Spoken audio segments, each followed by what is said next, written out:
G'day YouTubers, how you all going? My name's Wilfred West for PC World, Lakeside Cottage in Lochsport, Victoria, Australia. Today's date is the 3rd of the 3rd, 2015, and it's 5 to 9 in the morning. Now, I bought this little item here, as you can see on the dashboard, from eBay. Now, it's a fraction of the price of the original one you can get from GoPro. It does have the extra silver bit that goes on here, right? But it's also attached, so it can go into there. It does have the original silver bit. It comes with a little rubber thing on the end here. Now, I put this on last night. She's not going to slide by the look of it, and I'm going to test it out. Now, this gives me another thing. I'm a little bit disappointed with, say, GoPro, right? Now, I don't mind spending extra money for original product, but on eBay I can buy this for a fraction of the price and get it free delivery. Every time I go to the GoPro store, I have to pay almost the same price sometimes for an item to get delivered. Now, I could go install and buy it, but then of course I've got to travel like over 65k, so 130k to a round trip just to go buy an item. Okay. Now, I'll mount this in a minute. But as I said before, I would like to see GoPro or something like that to sell items like this and also give it free delivery. Now, another thing came in the mail last night. I'll get this out. Face it the right way. This little thing, if we get it focused.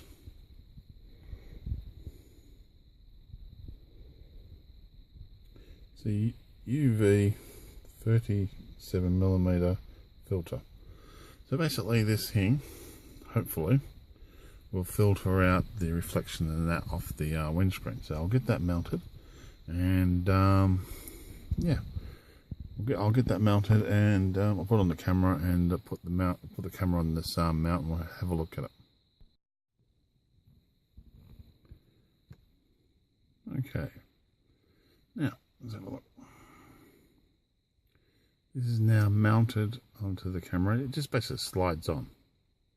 Now you can undo the thread here and probably replace different lenses with it. As you can see, it's hooked up to my little fairy mic down there. Okay, and so we'll mount this onto there now, and hopefully this will work and stop the reflections of the windscreen and so forth. Welcome back, YouTubers.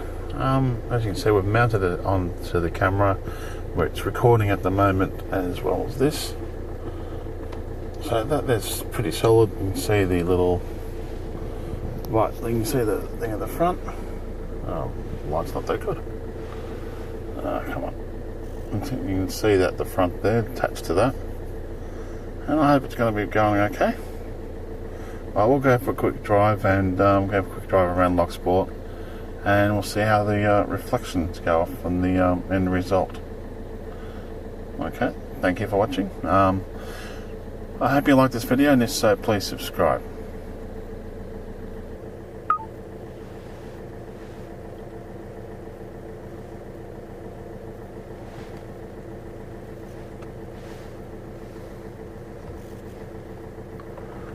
In dense bushland on the New South Wales mid-north coast. Tom Lowry reports. More than 30 officers from a range of specialist units have picked up the search for evidence in rugged terrain near Bonnie Hills, south of Port Macquarie. It's the second day of the new search, initiated after police received new information related to William's disappearance nearly 6 months ago. Officers have moved deeper into the Queens Lake State Conservation Area today, hacking through even denser bushland than yesterday. The search effort has so far proved fruitless, with bones found yesterday later ruled to have come from an animal. Tom Lowry, ABC News, Bonnie Hills. In Queensland, police are on the scene of a fatal shooting on the Darling Downs. Bodies of 3 members of the same family, including a 7-year-old boy, found last night. Matt Watson reports. Officers were called to a house at Biddiston, west of Toowoomba, just before 7 o'clock last night, where the bodies of 3 people were found. The victims are believed to be a man, a woman and a young boy. Police say they died as a result of gunshot wounds. A crime scene has been established and the property has been cordoned off as police search for clues. Officers say there's no threat to public safety. Paul Farmer runs a convenience store near the home. He says there was no inkling of any trouble until police arrived at the scene. Probably around about 7:30, quarter to 8. I was in the store and then I saw all the blue and red flashing lights and I thought there'd been an accident. And then I realised, I sort of went outside to have a look and there's police and everybody all over the place. Indonesia's president has again lashed out at foreign intervention over the death penalty. Authorities there made final preparations for the execution of 2 Australian drug smugglers. Indonesia correspondent George Roberts. President Joko Widodo warned a room full of high school students about the dangers of drugs. Please be careful. About 50 people die because of drugs. 50 per day. He went on to reiterate that nobody should intervene in Indonesia's use of the death penalty for drugs.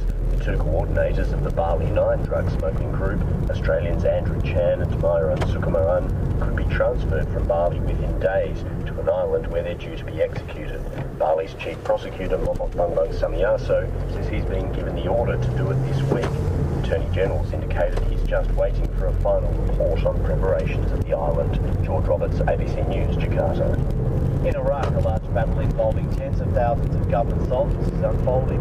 The massive offensive is trying to recapture former leader Saddam Hussein's hometown of Tikrit from Islamic State. BBC's Jim Muir reports. With around 30,000 men involved on the government side, it's being billed as the biggest offensive so far against the IS militants. Iraqi army troops and other units, including large numbers of Shia militiamen, were said to be advancing towards Tikrit on several fronts, with air support from attack helicopters and jets. It's likely to be slow going. Previous attempts to recapture Tikrit have failed against stubborn resistance from the militants. The town is important strategically, commanding a key crossroads. If the government fails to retake it, its chances of winning back the major city of Mosul further north will be much reduced. Israel's Prime Minister Benjamin Netanyahu has sought to play down any disagreements over his visit to Washington. North America correspondent Michael Vincent reports. In a speech to the pro-Israel lobby group AIPAC, Prime Minister Netanyahu said that President Obama had been a strong defender of Israel and he's deeply grateful for his support.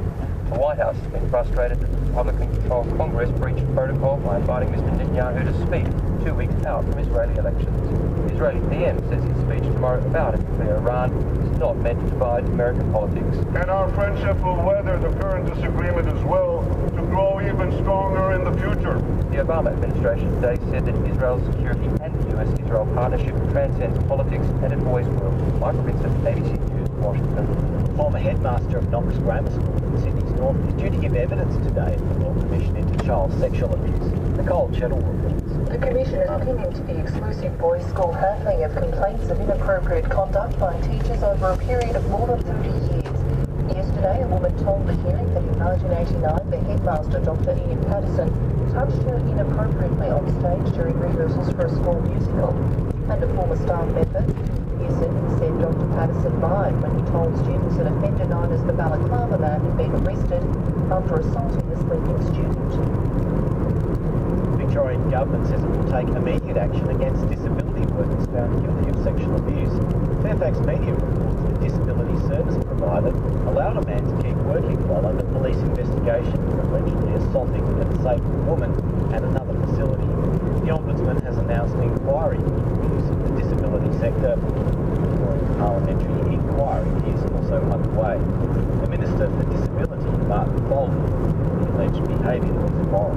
There's an exclusionary workers program where accusations or proof of activity like this prohibits people from working in the sector. That needs to be applied immediately. We'll work with the Ombudsman and the parliamentary inquiry to ensure if that is a must.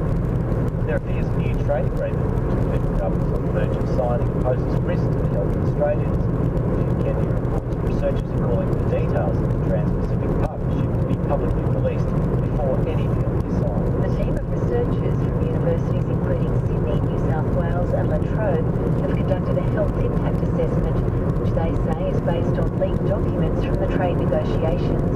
The report finds that the Trans-Pacific Trade Agreement risks increasing the cost of medicines, which would hit disadvantaged groups hardest, result in more hospitalisations and potentially death. It also says the deal threatens existing restrictions restrictions on alcohol and tobacco. Erin Turner from the consumer group Choice says it's a major worry. We think this agreement should be negotiated out in the public with the ability for people who are worried about the health of Australians to influence its outcome. She says a deal could be signed within months. The majority of economists believe the Reserve Bank will cut the cash rate again today, but recent data indicates it could be a difficult decision. National home prices continue to rise, driven by investors.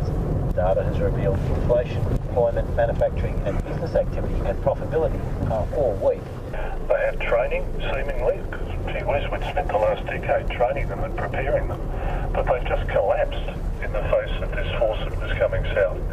So it's a repair job in terms of morale and cohesion, and you never really know how it's going to work until they get into the field. So in many ways I look at Tikrit as a preparatory battle, but also as a bit of a rehearsal. If they're going to put an army in the field, isn't going to fight. Well, you mentioned Tikrit. The Iraqi Prime Minister is warning that the battle for this could sort of really decide the fate of Iraq. Do you see it like that, as such a strategic battle, that if this goes, that's pretty much the end? I think it would be a clear indicator that there's real trouble. That is that the mission to retrain the army has failed.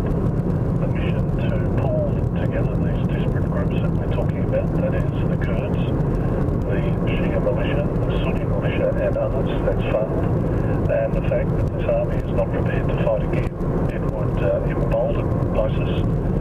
It would allow them to consolidate. And to remember that they're not only in Mosul, they're in other parts, the Southern province, but also down in Anbar province, which is almost directly west of Baghdad. So if the army fails, I would have thought that it really is putting in jeopardy the cohesion of the Iraqi government, because we know that there are factions within it. It's a federation of Kurds who show some tendency to want to be independent, and then there's a sectarian split between the predominantly Shia south and the Sunni northwest and west. Peter Lay, appreciate your analysis this morning. Thank you very much. My pleasure, thank you. Retired General Peter Lay is the former Army Chief. He's now with the University of Canberra.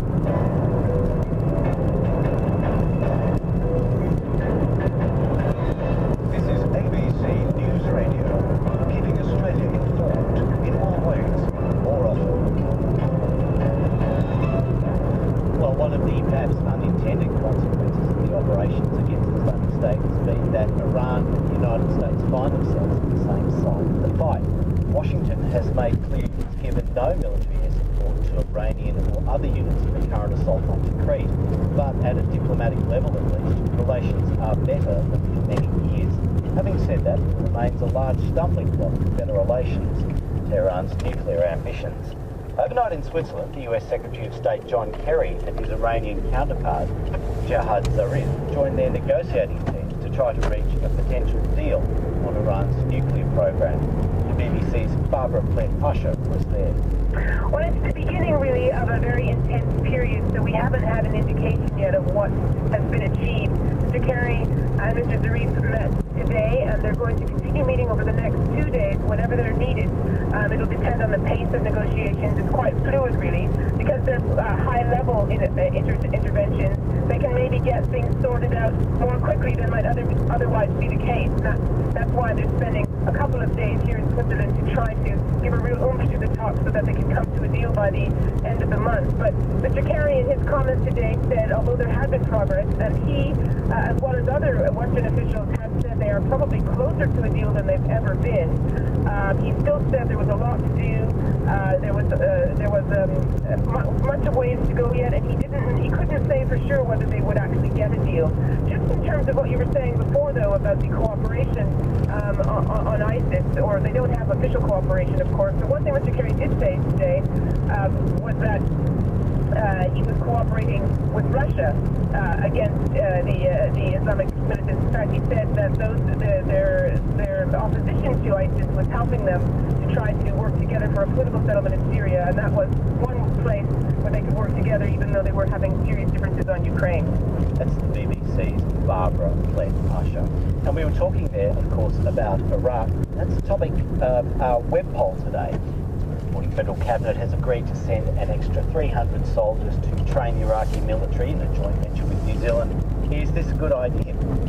Say by heading to abc.net.au/newsradio. Look for the web poll tile right hand side of the page and have your say in that poll. Time now to check the traffic with Paul Latter, Australian Traffic.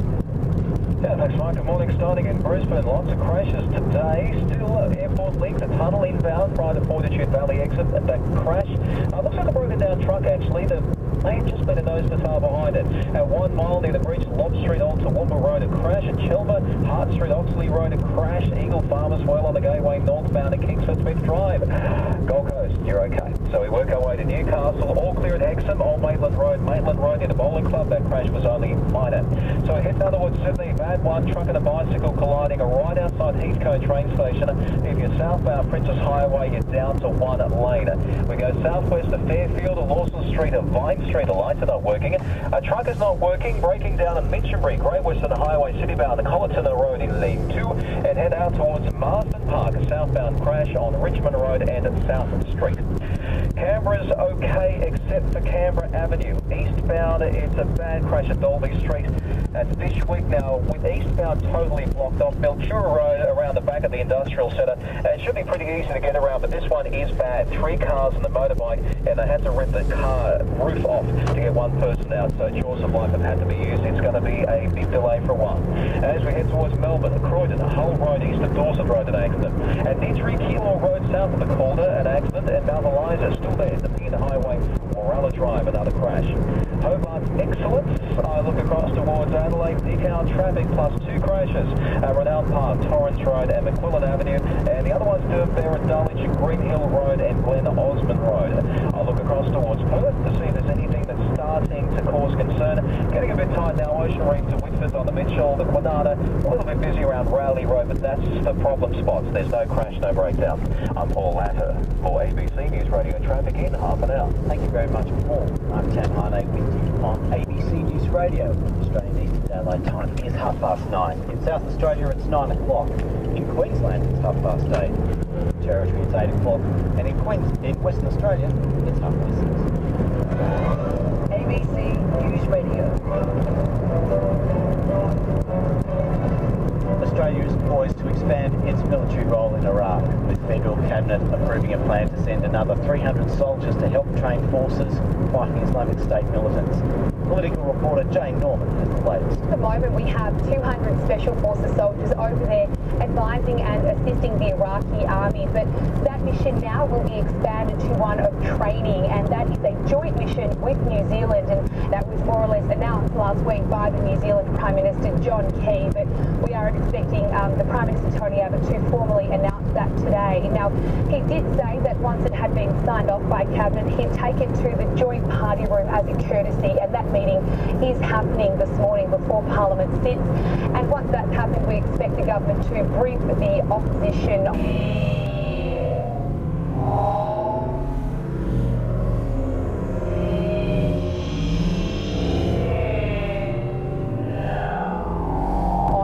this further troop deployment. Meantime, Iraqi government forces say they've seized control of a number of districts around Tikrit as they fight to recapture the city from Islamic State militants. 30,000 troops are said to be involved in the offensive, including Iranian-backed Shia militia. Local Sunni tribesmen. The United States says it's not carrying out airstrikes in support of the assault. The BBC's Gary O'Donoghue reports. This is Iraq, this is their country, their military, their fight against ISIL. The words of Colonel Steve Warren of the Pentagon as he told reporters that American air power was not involved in the operation around Tikrit. He confirmed that the US had been given notice ahead of the assault, but would not say one way or the other whether America was providing surveillance, usually done with unmanned drones. Asked about Tehran's involvement, he would only say Washington was aware of Tehran's interest. The presence of Iranian commanders on the ground would make it politically difficult for the US to provide concrete military assistance. Federal government frontbencher Josh Frydenberg says the coalition's decided to dump its GP co-payment because it couldn't get it through the Senate. Michael Morello reports from Parliament House. MPs expect the move to be formally announced today, but Mr Frydenberg revealed the decision while talking to the ABC's Tony Jones on Q&A last night. So a very quick answer on this. What convinced the government you should drop it? Well, there wasn't the public support for it, and particularly in the Senate. The Finance Minister, Matthias Cormann, said the health ministers reported back to government after consulting doctors and patients. Those findings were considered by the government and will be considered by the party room this morning, and no doubt there will be some announcements after that. It's understood the government may keep its plan to freeze the indexation on the Medicare rebate. A small community in rural Queensland is reeling this morning after a triple shooting which has killed 3 members of the one family, including a child. Fidelis Rago reports. Police were called to the Biddiston home west of Toowoomba around 7 o'clock last night after receiving reports of a shooting. They found the bodies of 3 people believed to be a middle-aged man, a woman and a young boy. Officers say they're not searching for anyone over the deaths and there's no threat to public safety. Paul Farmer runs a shop across the road and says the community is in shock. Everybody knows everybody in this thing, yes. A crime scene has been established and the property has been under police guard overnight. Fidelis Rago, ABC News, Toowoomba. A search has resumed this morning in bushland on the New South Wales mid-north coast for missing 3-year-old William Tyrrell. Bones discovered at the search site at Bonnie Hills yesterday turned out to be animal remains. The child disappeared from his grandmother's home at Kendall almost 6 months ago. Police began this latest search after a tip-off from the public. To Bali, where 2 Australians are preparing for their execution. Indonesian authorities are preparing to move the convicted drug smugglers within days to an island where they're due to face the firing squad. Here's Indonesia correspondent George Roberts. The country's Attorney General, Mohamed Prasetyo, who's ultimately in charge of executions, says he's waiting on a final report on preparations at Nusa Kambangan Island prison where they're to take place. Andrew Chan and Maya and Sukumaran, members of the so-called Bali 9, were to be transferred from Bali last month for execution, but that was postponed because the prison wasn't ready. Now Bali's chief prosecutor, Momok Bambang Samayaso, who coordinates their transfer, says the island is ready, but he's been ordered to move the men this week. But all previous plans to go ahead with the transfers and executions have been stalled. George Roberts, ABC News, Jakarta. The Israeli Prime Minister Benjamin Netanyahu says that a potential deal on Iran's nuclear program could threaten Israel's very survival. His comments come as the American Secretary of State John Kerry resumes negotiations in Geneva. Those talks are aimed at curtailing Iran's ability to develop nuclear weapons in return for an easing of sanctions. White House spokesman Josh Earnest discussed the likelihood of a deal. Ultimately, all of this comes down to the likelihood of Iran's political leadership signing off on the deal. And that is something that is very difficult to ascertain from afar. And that is the biggest X factor that remains here. And it's one that makes us feel like, at best, our options of reaching an agreement are Russia's Foreign Minister Sergei Lavrov says the murder of opposition figure Boris Nemtsov is a heinous crime. It will be thoroughly investigated.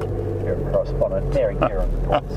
Speaking at the UN Human Rights Council's annual session in Geneva, Sergei Lavrov said Russia's President Vladimir Putin was leading the investigation into the murder of the prominent Kremlin critic. Oh my God. Mr. Lavrov said it was a heinous crime and will be investigated to the fullest extent of the law to bring the perpetrators to justice.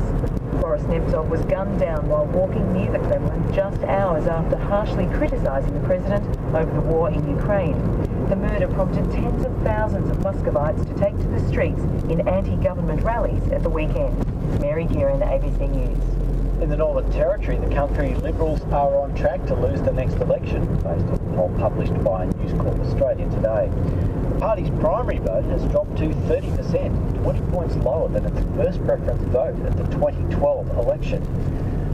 Just over 1,000 respondents, 38% are backing Labor.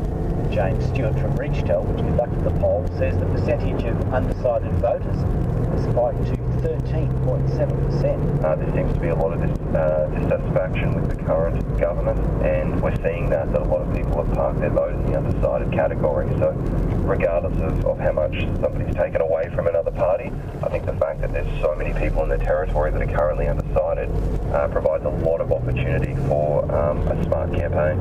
If forced to choose, 62% of respondents say they back Labor to form government. error is 3%. New South Wales Premier Mike Baird is promising to step up the fight against biking gangs and serious criminals if re-elected. Major law and order announcement today. State political with Liz Foskey. The coalition is seeking to introduce serious crime prevention orders.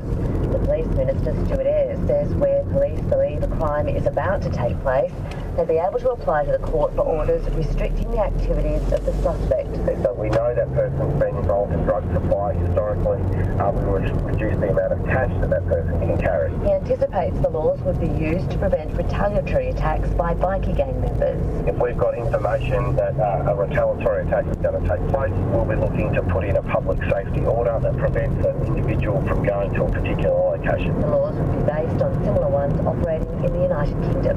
Liz Foskey, ABC News, Sydney. ABC News Radio Business and Finance. And most economists believe weak growth, business investment and employment data. The Reserve Bank cut the official interest rate today. The Central Bank cut the cash rate to an historic low of 2.25% last month. Cut today will take it to 2%. City senior economist Joshua Williamson is one of the majority of economists who believe the board will lower rates today. He says there are some arguments to keep rates on hold. But one of the reasons could be just to wait and see what the Q4 GDP data does, or indeed just to wait and see how the economy responds to the one cut to date. Now, as we've said, we don't believe that it's actually going to be enough to start firing up non-mining demand. The Australian stock market is due to open in about 20 minutes from now, and it looks like it's going to be a positive start to the day's trade. SPY 200 index up 14.2% at 5,954. Overnight in New York, it was a positive night on Wall Street. Dow Jones Industrial Average up 0.9%, 105 points at 18,288, I should say. The S&P 500 was also up 0.61% at 2,117. Taking a look at commodities, West Texas Intermediate crude oil is at $49.5 a barrel. Tappers is at 63.7. Spot gold is at $1,205 an ounce. The Australian dollar is buying 77.59 US cents. It's buying 50.5 British pence. It's buying 69.5 euro cents. 93 Japanese yen. $1.03. Time now to take a look at ABC News Radio Sport. The latest from Chris Blassen. Thanks very much, Mark. Could be a big day for former rugby league star Jared Hayne, who is today expected to announce he's signed with an American football club. 27-year-old quit the NRL at the end of last season to pursue an NFL career. He's recently been linked to clubs including the Detroit Lions and Seattle Seahawks. He'll hold a news conference this afternoon. We're expecting that to be about 2 p.m. Eastern Daylight Saving Time. So 2 p.m. we'll shoot him. Find out more about the future of Jared Hayne. In cricket, the Australian fast bowler Patrick Cummins is in doubt to play in tomorrow's World Cup match against Afghanistan because of a side injury.